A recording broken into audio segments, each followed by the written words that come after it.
Penting adalah saya minta laporan saya ini tidak seperti laporan saya pada waktu SMS di Polda itu. Minta segera ditindaklanjuti. Siapa pembuat rekayasa itu ya bertanggung jawab secara hukum. Untuk itulah maka saya mohon kepada Bapak Susilo Bambang Yudhoyono jujur. Beliau tahu perkara saya ini. Untuk beliau jujur cerita apa yang beliau alami dan apa yang harus beliau perbuat. Beliau perintahkan siapa untuk merekayasa dan mengkriminalisasi Antasari. Saya tidak ikhlas menjalani sebuah kebebasan di luar kalau saya tidak mengungkap siapa dalang di balik pembunuhan almarhum Nasruddin Zulkarnain Iskandar. Ini janji Antasari.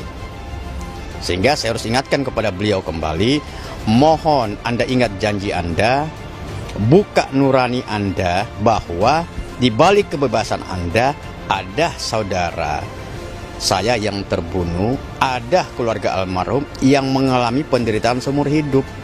Ya selama ada bukti-bukti ya kan itu yang selama tidak belum mencapai 17 tahun kan boleh.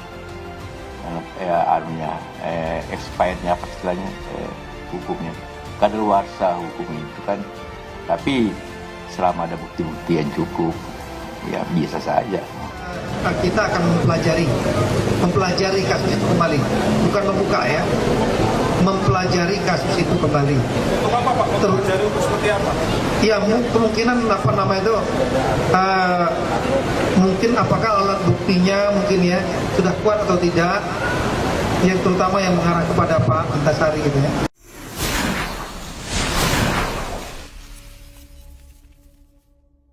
Mantan Ketua KPK Antasari Azhar saat ditemui usai acara syukuran pembebasan bersyarat dirinya dari lepas kelas 1 Tangerang di Hotel Grand Zuri, Tangerang, Banten.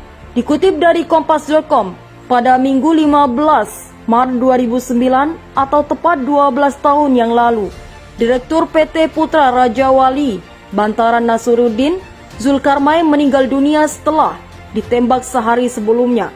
Nasruddin ditembak oleh beberapa orang di pelipis kiri setelah bermain golf di Tangerang, Banten Sabtu 14 Maret 2009. Mantan Ketua Komisi Pemberantasan Korupsi KPK saat itu, Antasari Azhar ditetapkan sebagai salah satu tersangka dan harus menjalani persidangan. Dalam persidangan, muncul satu nama, Rani Juliani. Namanya muncul ketika jaksa penuntut umum membacakan dakwaan kasus tersebut dengan terdakwa Antasari. Rani adalah mantan kadi golf yang kemudian disebut sebagai motif Antasari mendalangi pembunuhan Nasruddin.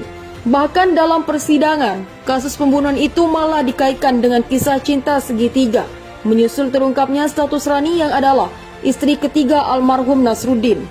Pertemuan di kamar hotel diberitakan Kompas.com pada 8 Oktober 2009. Pihak JPU membacakan dakwaan setebal 7 halaman yang berisi kronologi pertemuan Antasari dengan Rani di kamar 803 Hotel Grand Mahakam, Jakarta. Maksud pertemuan itu menurut JPU adalah untuk membicarakan keanggotaan Antasari di Medan Golf Tangerang. Menjelang pulang, Antasari memberi Rani uang $300 AS. Dia dipaparkan JPU, kemudian memeluk Rani dan mengajak bersetubuh. Akan tetapi Rani menolak. Lain kali aja Pak. Tak berhenti sampai di situ. Terdakwa lantas mencium pipi kiri dan pipi kanan, kata JPU dalam pembacaan dakwaan. Rani dilanjutkan, JPU kemudian mengadukan pertemuan itu kepada Nasruddin. Nasruddin kemudian meminta Rani untuk kembali menemui Antasari, berharap dapat menjadi penghubung dirinya dengan Ketua KPK demi menjadi Direktur BUMN. Setelah dihubungi, terdakwa bersedia bertemu di tempat yang sama. Selanjutnya, dengan menggunakan taksi, Rani dan Nasruddin menuju Hotel Grand Mahakam. Saat akan menuju kamar, korban diminta agar mengaktifkan HP supaya bisa mendengar pembicaraan terang JPU. Ketika bertemu, Rani kembali meminta Antasari untuk menjadi anggota Modern Golf dan menanyakan kemungkinan kerabat-kerabatnya, Nasruddin, menjadi Direktur BUMN. Di sela pembicaraan, kota JPU, Antasari mulai membujuk Rani, memulai dari meminta untuk dipijat. Pada saat sedang dipijat, terdakwa membalikkan tubuh lalu mencium pipi, bibir, membuka kancing baju dan menurunkan bras sebelah kiri. Sambil berkata, katanya, pertemuan selanjutnya kamu mau, ucap JPU. Rani mematikan telepon seluler agar pembicaraan tak didengar Nasruddin. Kembali menolak permintaan itu, namun menurut JPU Antasari tetap memaksa Rani untuk melayaninya. Sebelum pulang, Antasari memberi Rani uang sebesar $500 AS. Saat hendak keluar kamar, Nasruddin tiba-tiba masuk dan marah.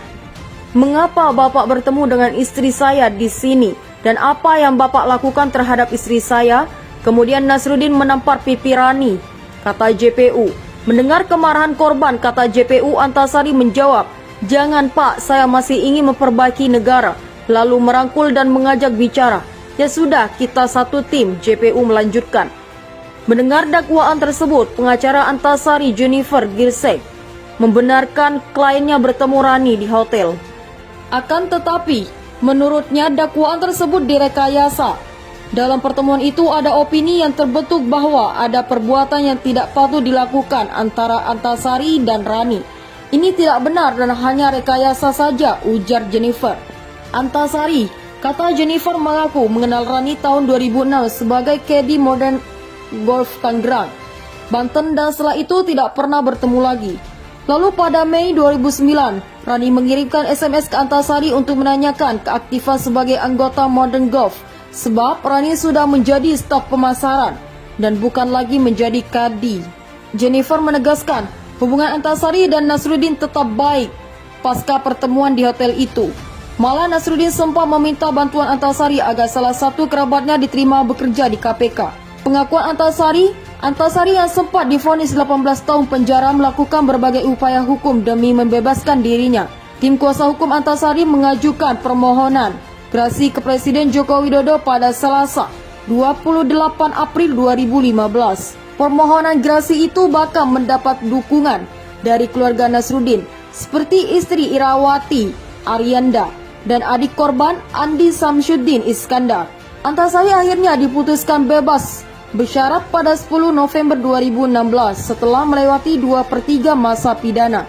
Dia bebas murni pada 2017 setelah Jokowi mengabulkan permohonan gerasi. Selain mengupayakan bebas, Antasari hadir di sejumlah acara televisi untuk menekankan dirinya tidak bersalah, termasuk diwawancarai dalam program Aiman di Kompas TV. Sabtu 16 Januari 2016, Antasari membantah Rani pernah menjadi candy-nya. Rani tidak pernah satu kali pun jadi candy saya, tapi dikondisikan jadi caddy saya supaya nyambung, kata Antasari. Beberapa bulan sebelum bebas bersyarat, Antasari menjadi temu di acara Mata Najwa Metro TV pada 24 Agustus 2016. "Saya tegaskan malam ini, tidak ada cinta segitiga, omong kosong itu semua. Saya bisa dihadapkan ke yang bersangkutan saat ini, omong kosong. Dan saya tidak melakukan pembunuhan apalagi dalam buka Antasari."